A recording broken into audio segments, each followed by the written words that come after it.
Camoccio from Mart TV, and I'm here to show you one of the products from Hatsan. This is the Hatsan Nova Compact, and whilst the name seems a little misleading because it's quite a big bold air rifle, when you see their catalogue, they do an FAC version, and that's quite massive and all oversized, much longer action to this one. So that's how they've marketed it. So they're calling this a compact, but this is basically the sort of 12 foot-pound version.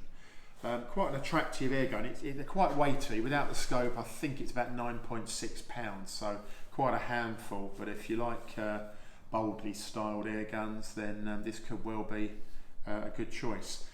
Obviously, it's a buddy bottle style, so you can see the enormous bottle there. That's 500cc capacity.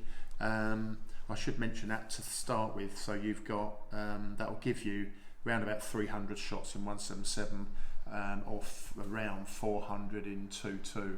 So big capacity there, and you know, that'll appeal to some people. If you just don't want to keep worrying about charging, you can go off and play for, you know, almost a tin of pellets. But yeah, attractive walnut stock. You see you've got machine laser cut checkering, very nicely done actually on the pistol grip and also the forend. Nice bit of Turkish walnut there, so that's quite nice. And then starting through here, you've got at the muzzle, you've got a fully shrouded barrel, and I'll just show you what the configuration is at the end there. Quickly unscrew that. So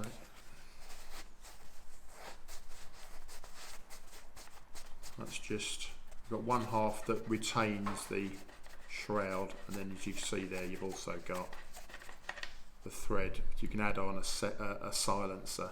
I mean, as it stands, there's no real silencing at the moment.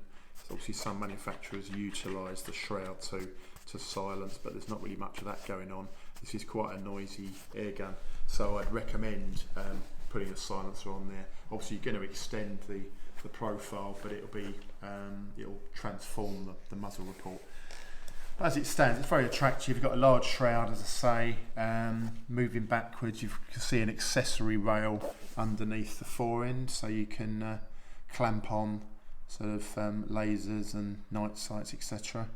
You've got an integral sling swivel there, which is all quite handy and nice to be a standard feature.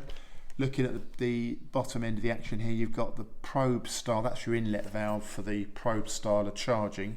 So you'll have a probe adapter that will come with it, linked to your air line, whether that's a pump or a bottle. Then once you've got your line ready, you just feed the probe into there. Annoyingly, there's no dust cap there. It could do with a little nylon cover to keep the dirt out of the valve, but that's a nitpick. Then you push your probe in there, charge this up. I think it's around 250 bar these go up to. Quite a high pressure, but as I say, you are getting that big, large shot count. Moving back, you've got a very nice side lever action. That comes back. I'll cock the action here. Automatic safety catch that's come back through that. Then with the lever out, you've then got a spring-loaded magazine retaining clip. Push that forwards, and then you can remove your rotary magazine.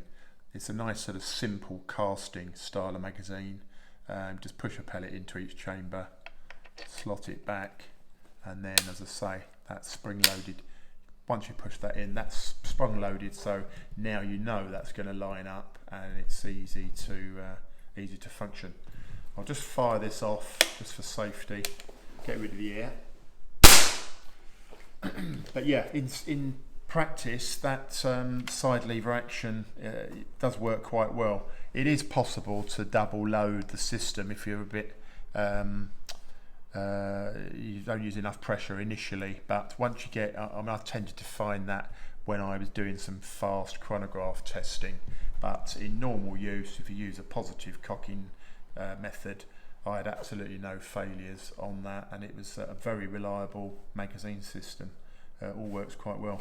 You can see the scope rail there. You've also got that's quite a neat design from Hatsan. Surprised no one else has sort of come across that, you utilise that system, but it basically allows for 11 mil, sort of 9 to 11 mil mounts to be clamped on the top part, and then also go to the wider section. You can put Picatinny, so it's sort of a 2-in-1 rail, which is quite ingenious, really. And what else have we got? We've got a very nice, it's the Quattro trigger system there, which obviously it's a pneumatic, so it should be fairly good. You've not got massive loads to hold back, but it is quite, it's a very good adjustable trigger unit. You can get pretty good light pull weights on it. Just move to the rear, and you've got an adjustable butt pad. You can see the socket head in there, so you just slacken that off, and then your butt pad can move up and down. So you've got a bit of adjustment there as well, so you can get that all to suit your build and get scope, eye scope alignment that bit better.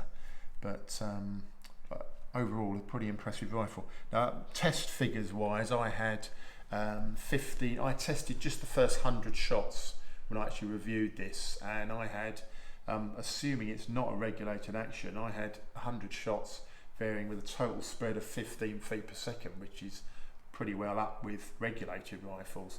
That's just the first 100. As I say, you're good to go for 300 to 400 shots, depending on the pellet, depending on the caliber. But yeah, pretty impressive. So that's the Hatsan Nova Compact with walnut stock.